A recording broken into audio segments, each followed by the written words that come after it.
Hey, what's up, all you YouTubers and TIs? How's everything going? It's 4:41 a.m. The date is Sunday, January 8th, 2023. Now, I know I look parched because, well, pretty much stayed up all night figuring this fucking shit out. Listen, for all you who've been following my story or whatever, and for all you who haven't, this is what's up. Late November, about November 19th, I started emailing bodies of law. Started with the chief of police of Salinas, and then it was also the sheriff's department of Monterey County, 1, 2, and 3 district attorneys in Salinas city council, also Kimberly Craig, which is the mayor of Salinas, Monterey, and Governor Gavin Newsom, California governor. Amongst other parties, I also, the CIA, the FBI, Department of Homeland Security, the Department of Justice, the Office of the Secretary, Attorney, the General Secretary's Office, the Office of Civil Rights and Privacy, State Internal Affairs Office, Salinas City's Internal Affairs Office. All these letters were pretty much stating the same thing, you know. And each letter that I sent out referenced that all the other letters to all the other bodies of law will be sent out, and to please follow up on it, and to get their position on whether or not what help they're going to extend me. Now, this is a formal requisition for immediate protection and support and investigation into the matters of my 24-hour surveillance, my no-touch torture via some form of directed energy, non-ionizing microwave directed energy weaponry, extremely low frequency weaponry, 24-hour surveillance of my person in and out of my home, anything that would have my name on it. I also did Freedom of Information Acts before this, you know, to the FBI, CIA, Homeland Security, the ATF, and the Department of Justice. I've gotten like 4 of those back, all indicating nothing is found with my name on it on any of the topics that I inquired about, such as surveillance, you know, torture, no-touch torture, any kind of dissident list, terrorist watch list, suspected terrorist list, and something has happened with the brain to neuralink, or the brain to computer interface situation I got going on. About 3 months before, I guess it was September, I started being able to hear what was being said from the receiving end of wherever my hive mind team was located.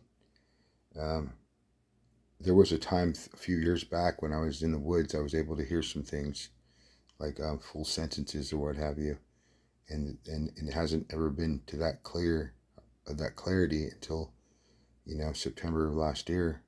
So I sat and listened for some time, and well, I mean, I didn't get everything right, but throughout the months and throughout everything that's happened, I'm pretty sure I got an insight to what's going on and the people that are responsible for my 8 years of torture and systematic surveillance and assaults that never really ceased to assist. They're always, I've been through some stuff lately, man. It's about time people wake up and see what's going on.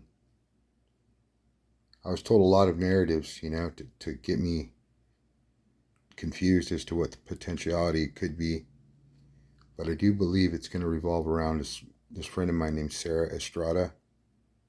She was a friend of mine who used to come over my house. She dated one of my buddies, but they stopped dating, and Sarah would still come over to the house and do her homework for like a year and a half or something like that. And I was only like a big brother to her. I had a girlfriend at the time, and she was like my little sister. You know what I mean? That's how I treated her. My home was like a refuge for her. And well, I'm under the opinion that her father, Estrada, Officer Estrada, put me on this list to be tortured because he thought I was the one that gave his daughter the first needle, and I wasn't. 8 years, man. I've been unjustly tortured.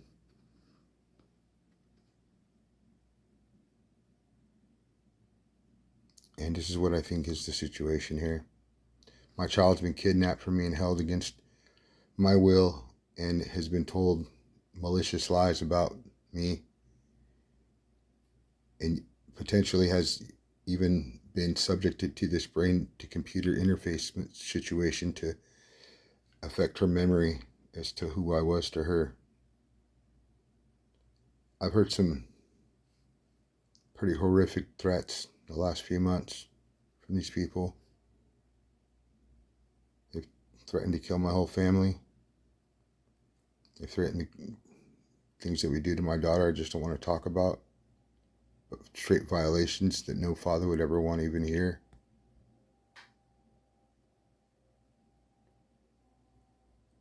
If anything is to happen to me, I just hope that people would look into this information that I have and follow up on it.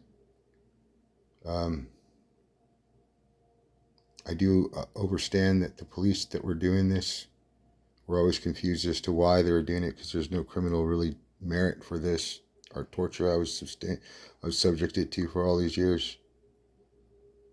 But it wasn't until the time where I heard Sarah's voice on the other end saying, "Oh, Anthony, that's my friend," and I heard her. I said, "It's Sarah," and she's like, and then that's when I started thinking, "Oh fuck," I'm like, "You better, if that's whoever that is, you better tell that dude that I'm not the one that put the needle in you, dude." If that's probably what they're thinking, and that's exactly what I believe was the situation that got me indoctrinated into this fucking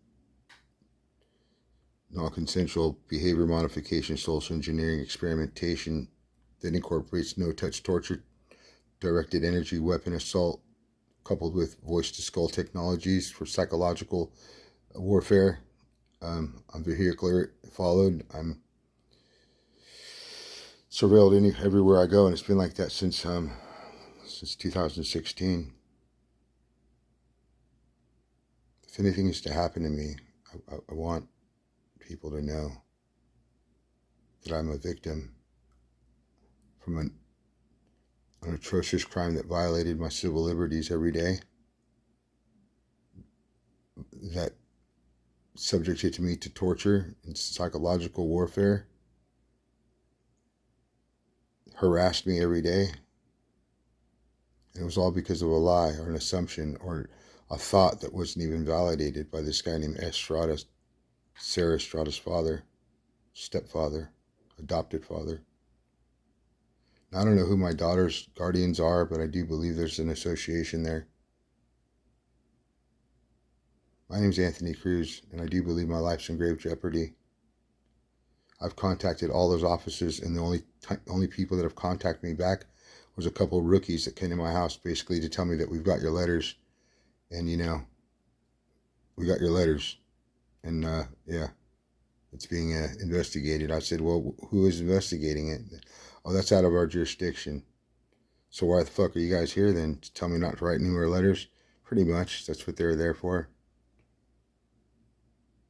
It's kind of weird. You write all those offices, the secretary, the office of Secretary General, the CIA, the FBI, the ATF, the Department of Justice, Department of Homeland Security, all the, district attorneys I wrote from Santa Cruz and Monterey and Salinas, the chief of police, the sheriffs, and the internal affairs, and the mayor and the governor and the media and And the only response I received back was two guys from Salinas PD that were rookies telling me pretty much to shut the fuck up. Hope that if anything happens to me, you can use this to bring the people to justice for what they've done to me, taken from me. 8 years of my life. I'm 48 years young. And to think that this started when I was, man, just can't believe all this shit, man. All you TI, stay up, dude. It isn't always what it's supposed to be, and people that have access to these kind of technologies, you know, they could be on their own nefarious agenda that like for my instance, don't merit any real substantial evidence to warrant such things to a person. I need help. If anything's to help me, I hope that people look into this information.